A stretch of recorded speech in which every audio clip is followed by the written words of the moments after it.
Olá, meus amigos, um dia de muita paz para todos nós. Hoje, exatamente 3 de dezembro de 2021. E estamos nós reunidos nesse movimento realmente de muita alegria para estudarmos a obra Ave Cristo. Nós vamos envolver a nossa querida amiga Carla, que irá fazer nossa prece de gratidão, e ela também está substituindo a nossa irmã Aramita, que está de férias, irá fazer a recapitulação do nosso último estudo.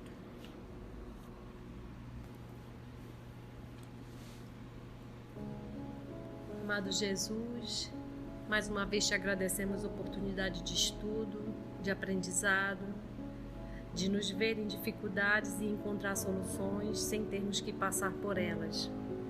Agradecendo a espiritualidade que nos permitiu ter essas histórias, esses personagens, essas dores que tantos nos identificam. Abre o nosso entendimento e que possamos tirar o melhor desse estudo. Que assim seja. Estamos ainda na conversa dos anciãos sobre se na peste eles se resguardam e ficam trancafiados ou se eles vão ao trabalho. E o irmão Corvino insiste que seria uma desonra, seria uma traição para com todos aqueles que sofreram nos martírios se eles ficassem trancados. Porque os outros que sofreram tanto e eles vão ficar trancados esperando, que não seria o correto. E ainda estamos aí nessa conversa. Obrigada, Carla. Então vamos retomar capítulo 5, intitulado Reencontro ao término do ano de 233. Surgiu um pequeno intervalo na conversação que a palavra de Ênio interrompeu. No que se refere a serviço, nossa posição não é das melhores. Muitas famílias, pressentindo a perseguição, vêm dispensando os empregados cristãos. Ainda ontem, as oficinas de Popônio demitiram 10 companheiros nossos. Observou Galiano cuidadoso. Mas temos o direito de esmolar para a igreja e a igreja precisa sustentá-los. Corvino, porém, obtemperou firme. Sim, temos o direito de esmolar. Esse, contudo, é também o direito do mendigo. Não nos cabe, segundo nos parece, esquecer a produção de benefícios para o mundo. Temos terra disponível sob a responsabilidade de vários irmãos. O arado não mente. Os grãos respondem com fidelidade ao nosso esforço. Podemos trabalhar. Não devemos recorrer ao concurso alheio, senão em circunstâncias especiais. Não seria aconselhável manter a comunidade improdutiva. Cabeça vaga é furna de tentações. Creio em nossa possibilidade de auxiliar a todos por meio do esforço bem dirigido. O serviço de cada dia é o recurso de que dispomos para testemunhar o desempenho dos nossos deveres diante dos que nos acompanham de perto, e o trabalho espontâneo no bem é o meio que o Senhor colocou ao nosso alcance, a fim de que sirvamos a humanidade, com ela crescendo para a glória divina.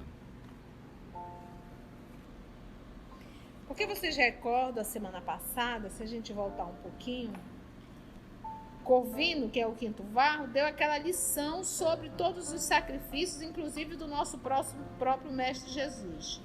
Mas ele disse que cada um tem a liberdade de escolha, a nível de a vitória do cristianismo, com a livre manifestação do nosso pensamento, é obra que nos compete concretizar. E aí ficou aquele intervalo e veio Enio, novamente Enio, e disse assim: no que se refere a serviço, nossa posição não é das melhores. Muitas famílias, pressentindo a perseguição, vêm dispensando os empregados cristãos. Porque se vai iniciar novamente o início da perseguição, é melhor nos livrarmos de cristãos que possam estar aqui trabalhando para cada um de nós. Ou seja, muito cristão desempregado. Pula o Galiano e disse o quê? Que nós teríamos o direito de esmolar para a igreja e a igreja precisa sustentá-los. Então, já que são cristãos e que foram demitidos por serem cristãos, a igreja pode esmolar, ou seja, pode pedir dinheiro e sustentar esses cristãos. E aí vem uma lição novamente de Corvino em relação ao trabalho. A titia faz uma crítica.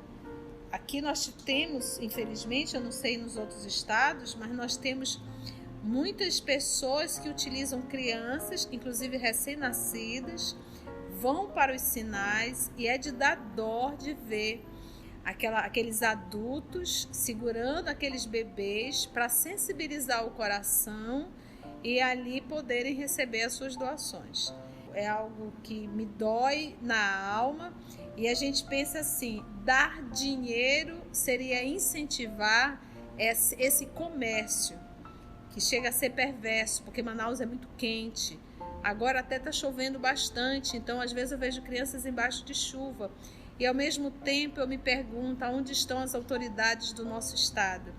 Porque tem leis que protegem as crianças, independente se são do Brasil ou fora do Brasil, mas estão dentro do nosso país.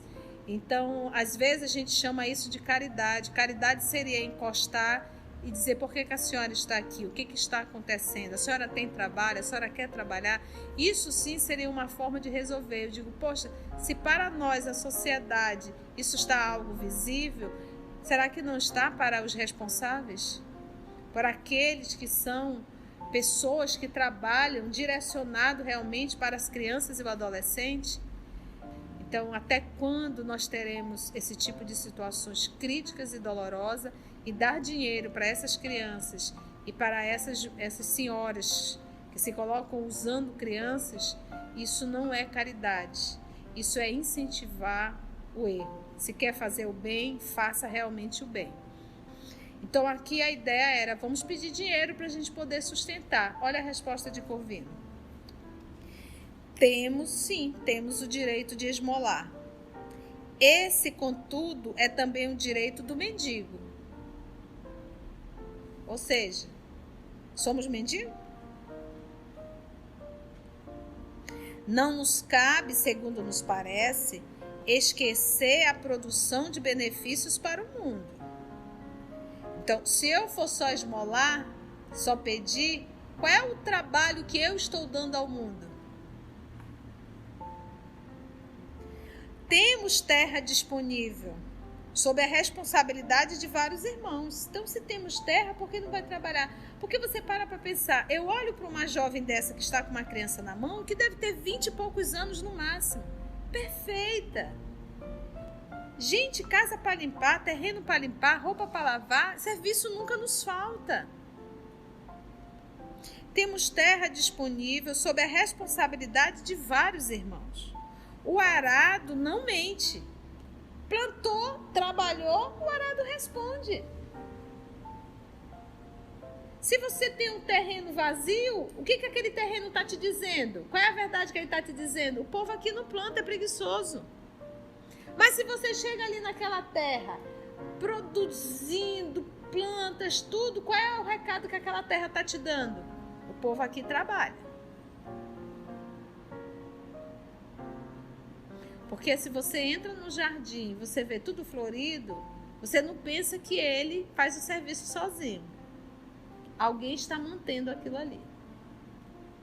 Alguém está trabalhando ali.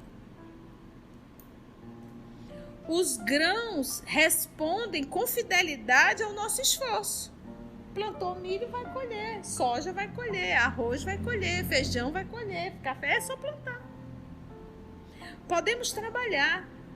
Não devemos recorrer ao concurso alheio, senão em circunstâncias especiais. Pega o apóstolo Paulo. O que ele fazia? primeira coisa que ele fazia era o quê? Montava sua tenda. Porque ele sabia tear. Era a função dele. Não seria aconselhável manter a comunidade improdutiva, ou seja, vamos pôr todo mundo para trabalhar. Vamos arregaçar as mangas. Cabeça vaga é furna de tentações. É mentira isso? Então, o movimento é o quê? É trabalho. Isso serve pra gente. Gente, preencha a tua cabeça. Eu digo que o pior castigo que pode existir para um ser humano é a ociosidade. Às vezes nós temos muito tempo vazio e cabeça vazia a gente pensa muita besteira. Então, dê sentido à sua vida, procure o que fazer. Procure o que fazer. Não deixe a mente vazia. Ociosidade. Creio em nossa possibilidade de auxiliar a todos, através do esforço bem dirigido. O serviço de cada dia é o recurso de que dispomos para testemunhar o desempenho dos nossos deveres diante dos que nos acompanham de perto.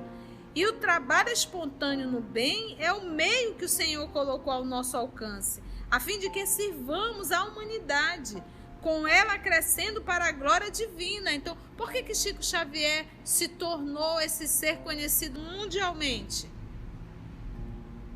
Pelo trabalho de caridade que esse homem fez uma vida inteira. Não pensa que foi só pela faculdade mediúnica, mas pelo rumo que ele deu à sua faculdade mediúnica, ao trabalho no bem, o quanto esse homem serviu. O explicador ainda não havia terminado quando a porta se entreabriu e um companheiro anunciou: Irmão Corvino, a irmã Pontimiana roga-lhe a presença. O presbítero, lembrando presbítero, uma palavra grega que quer dizer ancião, sacerdote, usado no cristianismo, tá? A palavra presbítero. O presbítero pediu permissão aos confrades e retirou-se. Na praça pobre de acesso ao templo, que mal começava a erguer-se, uma senhora respeitável esperava. Era a guardiã do palácio rural. Olha de quem, gente? De Opílio Vetúrio. Falou em Opílio Vetúrio, você já lembrou de quem? Tassiano. Embora contrariando o esposo, fizera-se amiga fiel da igreja, ouvindo Corvino que lhe amparara a renovação espiritual passo a passo. Não obstante idosa, Pontimiana revelava extrema agudeza nos olhos lúcidos que sempre refletiam a cristalina bondade de sua alma, tantas vezes auxiliada pelo presbítero. Convertera-se em prestimosa irmã dele, devotando-lhe estima sincera. Sorridente, saudou-o e foi logo informando: Tassiano, o menino agora rapaz que o senhor conheceu em Roma, chegou hoje. Tratando-se de alguém cujo destino sempre lhe interessou, vim trazer-lhe a notícia. O semblante do religioso cobriu-se de extrema palidez. Enfim, reveria o filho bem-amado. Quase 20 anos haviam decorrido. Constantemente procurava-o no rosto dos órfãos e achara-lhe o carinho no peito das crianças sem lar que o buscavam, trêmulas de frio. Em todas as preces ao Senhor, lembrava-lhe o nome no hino da alma, consoante as lições do apóstolo que lhe consolidara a fé, consagrara-se ao trabalho da terra, distanciara-se dos conhecimentos náuticos, renunciara à vocação do comando, amaciara a voz e aprendera a obedecer. Tomando o velho Corvino por padrão renovador, Dividia a existência entre o santuário e o serviço comum. Não se tornara famoso em Lyon, simplesmente pela abnegação com que se dedicava aos enfermos, curando-os e reanimando-os através da oração, mas também pela arraigada ternura com que se empenhava na proteção à infância. Habitava numa propriedade da igreja com 30 meninos, aos quais servia de mentor e de pai, seguido de perto pela cooperação de 2 velhinhas. Então vocês devem lembrar que o trabalho do seu Corvino era com as crianças. E o nosso querido Quinto Varro, agora Corvino, lembra que ele assumiu o nome Corvino, continuou esse trabalho e ele alivia a dor, a saudade do seu filho amado, Tarciano, cuidando das outras crianças. Aqui fica a dica. Às vezes nós, na condição de mãe, filhos nossos retornaram à pátria espiritual e a gente se tranca na escuridão do egoísmo. É hora de nós alimentarmos essa saudade, alimentarmos, na verdade, é saciar, amenizar, e até mesmo dar um norte, cuidando de outras crianças, de outros jovens. Eu sinto muita falta da minha mãe, do meu pai. Vá para um asilo, vai cuidar de idosos. Você estará fazendo bem para você e para o seu ente querido que retornou à pátria espiritual. Porque o teu sofrimento, o teu desespero só prejudica não só você, mas também a esse ente querido que retornou à pátria espiritual. Então, a melhor forma de fazer o bem, a melhor forma de realmente de estar bem e de fazer o bem é fazendo o bem. Engraçado, só fazendo o link com o livro lá, Libertação, que é o mesmo conselho da veneranda para como recomeçar o trabalho quem está na culpa. É saindo de si, fazendo bem para os outros, você aprendendo também, né? Isso mesmo, Carlinha. E a gente começa a pensar que tudo isso, em verdade, é as orientações do nosso Senhor Jesus. Mas ficar trancado em nossa dor, em nosso quarto, me perdoe. Isso vai adoecer o teu corpo, você vai entrar em depressão, você está fazendo muito mal à sua encarnação e também passa a fazer muito mal a esse ente querido que retornou à pátria espiritual. E quem nos alimenta é o amor. Então, às vezes, nós temos mulheres que são assim, nossa, excelentes mães, mas que chegam a um nível que todos os filhos casaram se foram e ela se sente ali com a síndrome do ninho vazio, não é isso? Gente, tem um monte de criança precisando de mãe.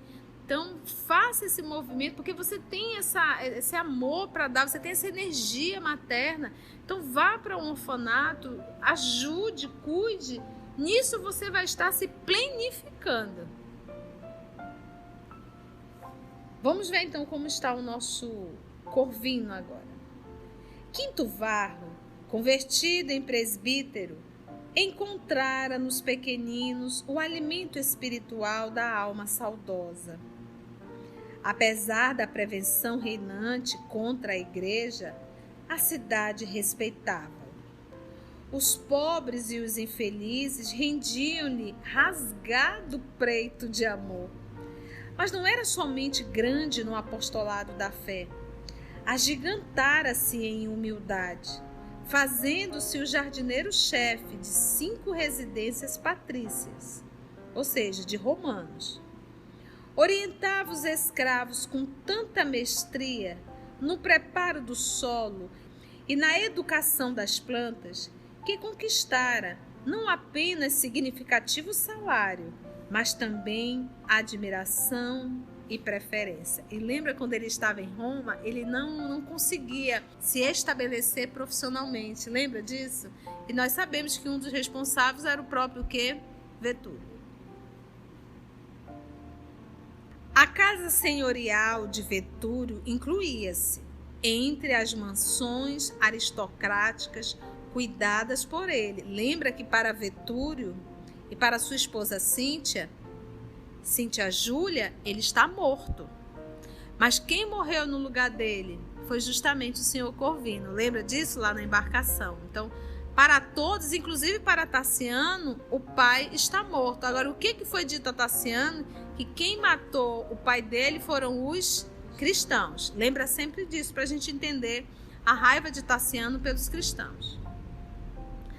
A casa senhorial, então, de Vetúrio incluía-se captar a confiança dos mordomos e a estima dos servos. Era na extensa propriedade um cooperador e um amigo. Então, olha, ele tinha aqui um cargo de chefia, vamos dizer, nessa parte, lidava com os escravos, mas conquistou em cada escravo um amigo. Aí lembra do nosso Senhor Jesus, angariais amigo. Então, a gente acha sempre que para que tudo funcione, a gente tem que ter mão de ferro. A gente tem que humilhar, a gente tem que gritar, a gente tem que ser duro. Não. Isso é para os tolos. O líder, ele agrega. Então, a gente tem que entender o que é um líder e o que é um tirano. Então, o tirano, ele, além de... as pessoas o temem. É medo, não respeito. E na ausência do tirano, eles não realizam. Se nós estamos numa posição de administrar pessoas, na posição de mando, que a gente possa, respeitando, angariar amigos. No fundo, Varro sabia que esse era o único recurso de rever Tassiano e oferecer-lhe os braços paternais. Desvelara-se, por isso, na formação do parque, no meio do qual se levantava a casa de Opílio. Nenhum jardim em Leão se lhe igualava em beleza. E formado por Alésio e Pontimiana, que algumas vezes visitavam Roma, de que o filho era apaixonado por rosas rubras. Com elas desenhou vastos canteiros, dando-lhes a figura especial de um coração, marginado de flores, em cujo centro acolhedores bancos de mármore, entre repuxos amenos, convidavam à meditação e ao repouso. Então ele fez todo esse jardim em homenagem ao próprio filho. Trabalhara muito durante os 17 anos que o distanciavam do lar, a fim de merecer o contentamento daquela hora. Fizera-se mais experiente, mais esclarecido. Mantivera longo contato com os mestres do pensamento em várias línguas. Ele estudou bastante, aprendeu bastante. Sobrenadara a corrente de aflições do próprio destino e procurara vencer todos os percalços para comparecer, ainda que para sempre anônimo e irreconhecível, diante do Filho, incessantemente lembrado, com a dignidade do homem de bem. Naquela época tinha foto, gente? Não tinha. Então, o Tassiano não tinha nenhuma imagem do pai dele. O que se tinha é fazer aqueles bustos, lembra aquelas estátuas? Mas isso era só para imperador, gente do... Não era o caso de Quinto Var. Como fazer face à surpresa daquela hora? Teria forças para abraçar Tassiano sem comprometer-se? A voz de Pontimiana veio arrebatá-lo da obcecante reflexão. Irmão Corvino, o senhor sente-se mal, porventura? Como que acordando de um sonho atormentado, o presbítero recompôs a fisionomia e respondeu gentil. Desculpe, irmã. Estou bem. É que não disponho de muito tempo. Tornou ela preocupada. O jovem Tassiano chegou doente. Doente? Sim, tudo indica seja portador da peste maldita. E, ante o coração paterno, amargamente surpreendido, continuou. Ou seja, ele estava com a Covid, viu, gente? Ele estava contaminado. E a Pontimiana ali perto e não podia demorar. E, ante o coração paterno, amargamente surpreendido, continuou. Vim até aqui não somente para comunicar, mas também para rogar-lhe o concurso. E agora, gente, imagina o coração desse pai. Atendendo às perguntas que lhe foram dirigidas, a empregada de Ventura esclareceu que o rapaz chegara com febre alta e vômitos frequentes, sofrendo inquietante angina que lhe impedia a deglutição. Os escravos que lhe formavam o séquito adiantavam que o moço parecia muito acabrunhado na viagem, piorando, entretanto, somente na véspera, horas antes de alcançarem a cidade. Ela e o marido haviam movimentado todas as providências. Tassiano instalara-se no quarto confortável que, desde muito, o aguardava, e um médico de confiança fora chamado. Não conhecia ainda os efeitos da inspeção. Todavia, resolvera pedir-lhe ajuda imediata, em razão da experiência que ele, Corvino, adquirira nas tarefas assistenciais que abraçara, junto dos pestosos. Sabia de antemão que a casa seria marcada por zona perigosa e que o esposo e ela não poderiam contar senão com servidores incipientes. Não podia esperar a contribuição de romanos prestigiosos. Os patrícios de nomeada, em maioria, estavam em vilas campestres a longas distâncias, receosos de contágio. Qualquer semelhança é mera coincidência. O presbítero ouviu de coração opresso, desejando colocar-se junto do filho, para o que desse e viesse. Mas, atento às responsabilidades que o prendiam ao templo, prometeu visitar o enfermo tão logo se desincumbisse das obrigações mais urgentes. Olha que bom senso dele. Agiu com paixão? Não, com discernimento. Eu tenho um trabalho a fazer. Eu vou me organizar e vou visitar meu filho. E é o filho, viu, gente? Com efeito, ao entardecer, fez-se substituído no lar dos meninos e à noitinha dava entrada no aposento do filho. Amparado por Alésio, o jovem agitava-se em náuseas aflitivas. O rosto descarnado denunciava-lhe o abatimento. Por mais que o mordomo apresentasse o religioso, Tassiano, febril, não dava conta de si mesmo. O olhar esgazeado passeava pelo quarto, vagueando inexpressivo. Enquanto Corvino lhe acariciava a cabeça suarenta, o guardião informava. Há 2 horas começou a delirar. Realmente, findos alguns minutos de pesada expectação, o doente pousou no visitante os olhos empapuçados, alterando-se-lhes o brilho.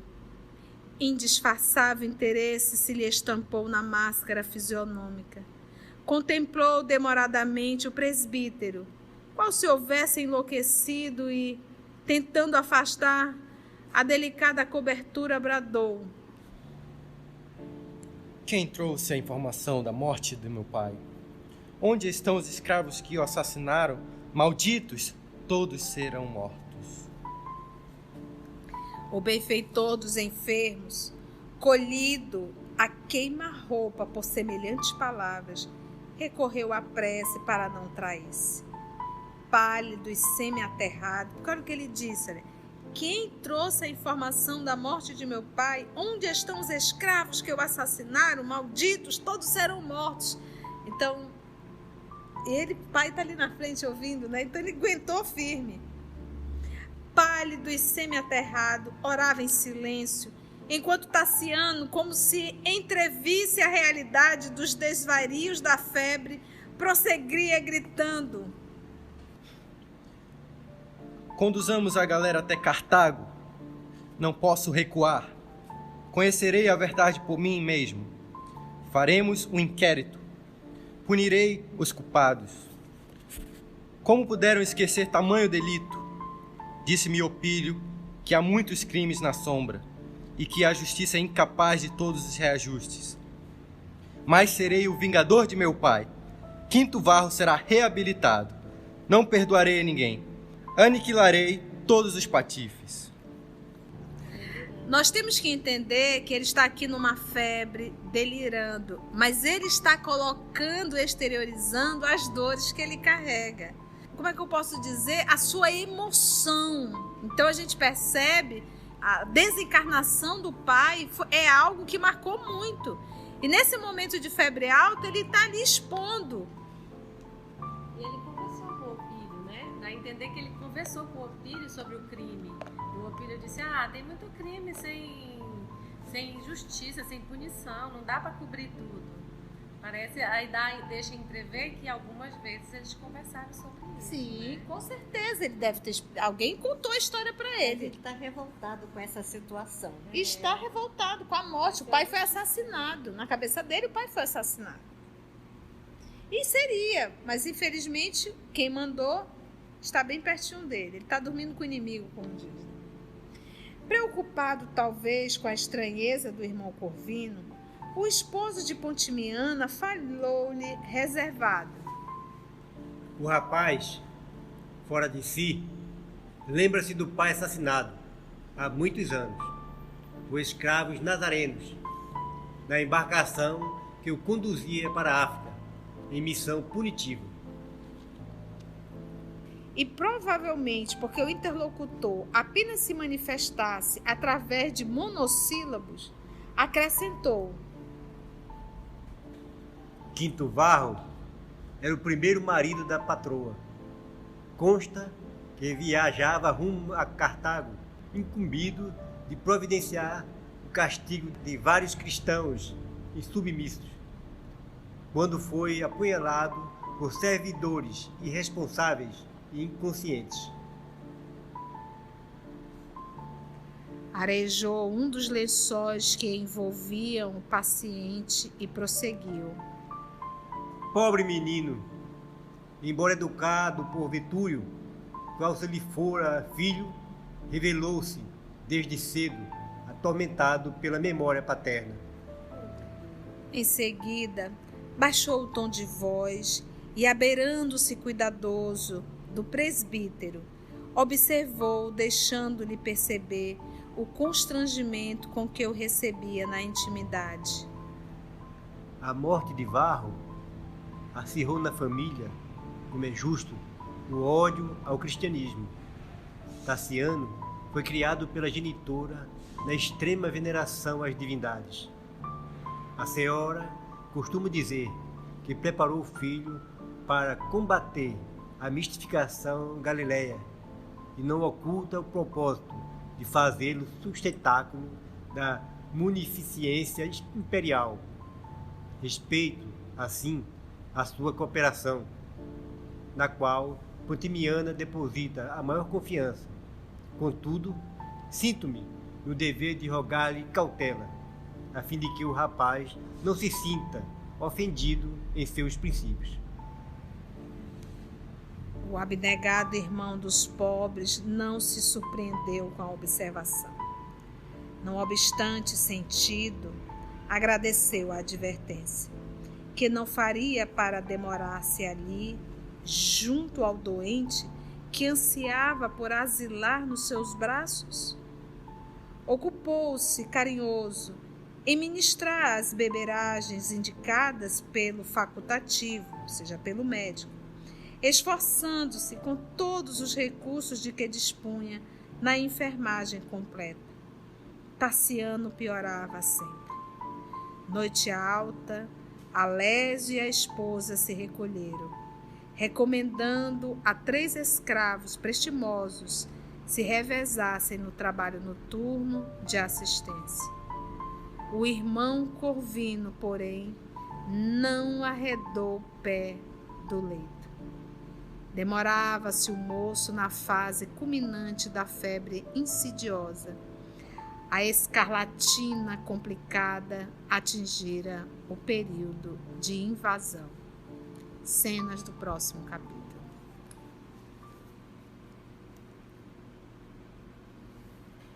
Quanta emoção, hein, gente, esse encontro. Quantas lições. Assim é a nossa vida. E assim, amados amigos, irmãos, agradecemos sempre ao amor de nossa vida, à espiritualidade amiga e a Deus, nosso Pai Criador. Até o nosso próximo encontro, se Ele assim nos permitir.